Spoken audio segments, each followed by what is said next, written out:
adalah tidur. Okey.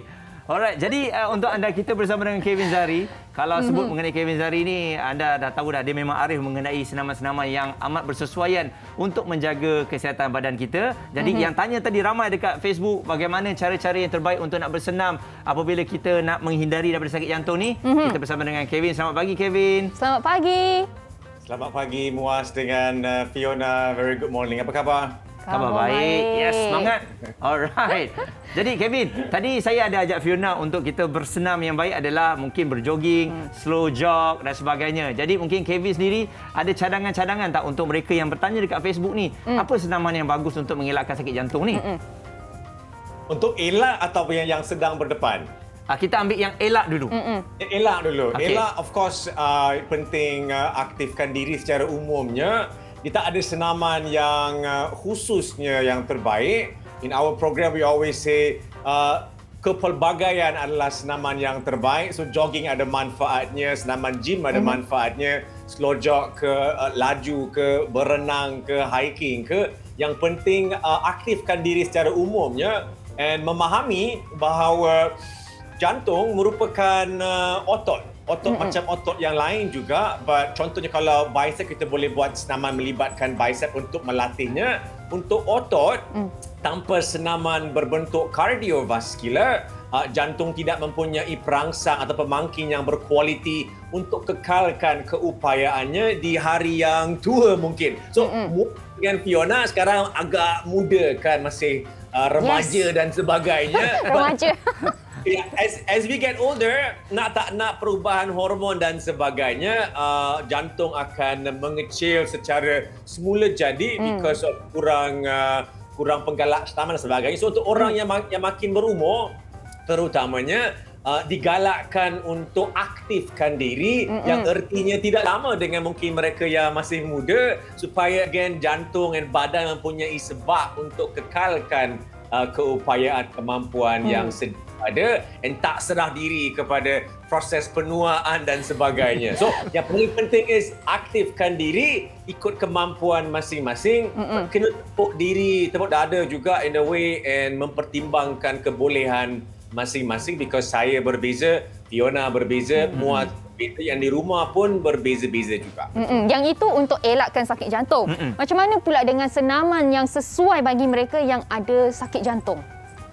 Now, before I go to the next question, Fiona, you can't really elak sakit jantung. Sebab perkara yang terlibat dalam menentukan risiko berdepan dengannya. Tidak semudah bersenamlah kau, maka terjaminnya boleh mengelak segala-galanya. Betul.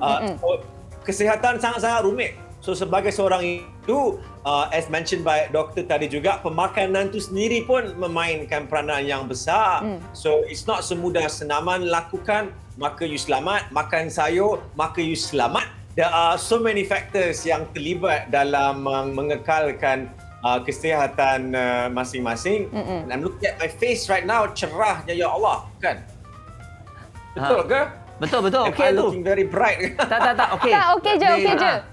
Okey je, sekarang okey pula. Okay. Okay. So basically it is quite complex dari segi pengawalan kesihatan jantung dan kesihatan diri secara umumnya. Dan soalan tadi Fiona yang kedua, Senaman yang sesuai bagi mereka yang ada sakit jantung. okey, nah kalau sekiranya yang di rumah sedang berdepan dengan masalah sakit jantung, it's lebih kurang juga dengan soalan apakah senaman yang boleh saya lakukan kalau sakit lutut.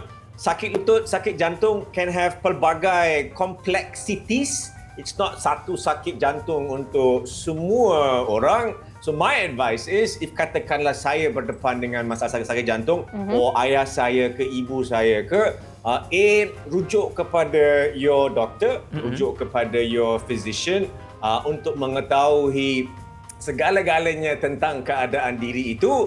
Bertanya dengan beliau, bolehkah anda bersenam? Can or cannot? If beliau kata boleh, tanya dengan beliau apakah bentuk senaman yang saya boleh jayakan. So I give you an example, as my dad hari itu hospitalized juga, ada pelbagai complexities yang sangkut paut, termasuklah jantung yang agak lemah dan sebagainya. But disarankan untuk beliau untuk aktifkan diri pakai heart rate monitor, pakai oximeter dan sebagainya. And zone heart rate yang sangat bersesuaian untuk senaman ringan sahaja. Untuk my dad in that case was dalam lingkungan 110 beats per minute sahaja, yang is lebih tinggi sikit berbanding mungkin rehat 70-an plus or minus, tapi tidak setinggi mungkin Muaz ya berlari marathon dan sebagainya di mana heart rate masuk zone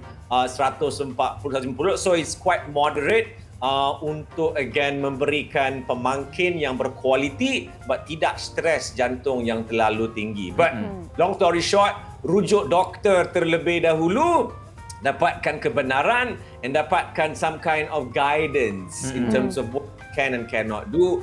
And don't go from zero to hero lah. Okey. Kevin, ada yang tanyakan ni, Pak Ngah katanya, tolong tanya kat Kevin, kenapa ada orang yang aktif juga bersenam tapi kena juga sakit jantung? Yeah, that's a very good question, Pak Ngah. And kita dengar soalan ni quite regularly dalam media. Ada tiba-tiba pelari marathon dapat cardiac arrest. Hari itu pun Eriksen pemain Denmark kat Euro tiba-tiba dapat serangan jantung because senaman adalah stres fizikal badan, whether you like it or not. And if you berdepan dengan larian jarak jauh atau senaman yang berintensiti tinggi, ia beban enjin. And you kena bayangkan jantung ni macam enjin kereta, RPM kereta. So lagi tinggi RPM kereta itu, lagi banyaklah pembakaran minyak, fine. But also stress engine tu sangat tinggi juga. Sekiranya stres senaman itu membawa RPM kepada zon yang merah, zon yang berbahaya untuk waktu yang berpanjangan, ia boleh meningkatkan wear and tear engine, boleh meningkatkan in this case risiko berdepan dengan serangan. So my advice always, gunakanlah peralatan seperti smartwatch kalau ada untuk menilai kualiti kadar degupan jantung. And if tidak ada jam sekalipun untuk Pak Ngah sekali di mana-mana pun, kena again tepuk dada semasa bersenam untuk meneliti sama ada anda berada di zon A, B or C. Now, zone A is this gelak ketawa, bersenam macam tak ada apa-apa je, tak rasa anything. That's zone A. Zone B ni bersenam, rasa beban senaman but boleh bercakap dengan orang sebelah, bermain bola ke badminton, boleh berkomunikasi, ya, berasa beban senaman. Zone C adalah zone di mana bersenam, ya, tengah aktif ni buat tercungak-cungak, tak boleh nak berkomunikasi dengan orang lain because again beban senaman tu terlalu tinggi. That is tanda isyarat badan untuk letting you know that ia terlalu berat, tolong perlahankan rentak senaman. So you have to self-check. And ramai orang always terikut senaman online ke group workout and just ikut coach say go, dia put go. But then tak know how to meneliti kemampuan diri and then berdepan dengan keadaan yang boleh membahayakan diri sendiri. Which happens dalam arena pertandingan juga, where you cannot just stop. Sekejap, sorry bang, my heart rate high, I have to slow down. Cannot. So, but you always have to prioritize keselamatan diri walaupun dalam group workout supaya you tidak berdepan dengan sebarang masalah. Betul. Baiklah, cukup padat banyak sangat info-info yang kita dapat. Tapi kalau bagi anda semua yang ada soalan lagi, nak tanya lagi, bolehlah sila ke Instagram Kevin ataupun Facebook Kevin. Dan juga ada website-nya. Ya, ada website juga. Sebab saya pasti ramai juga penonton kita kat rumah masih lagi ada banyak persoalan nak tanya. Alright. Kevin Zari, terima kasih banyak-banyak. Thank you, Muaz and Fiona. Moana. Thank you so much. Stay safe. Stay safe. Thank you, Kevin. Thank Bye. you. Take care. Bye. Okay.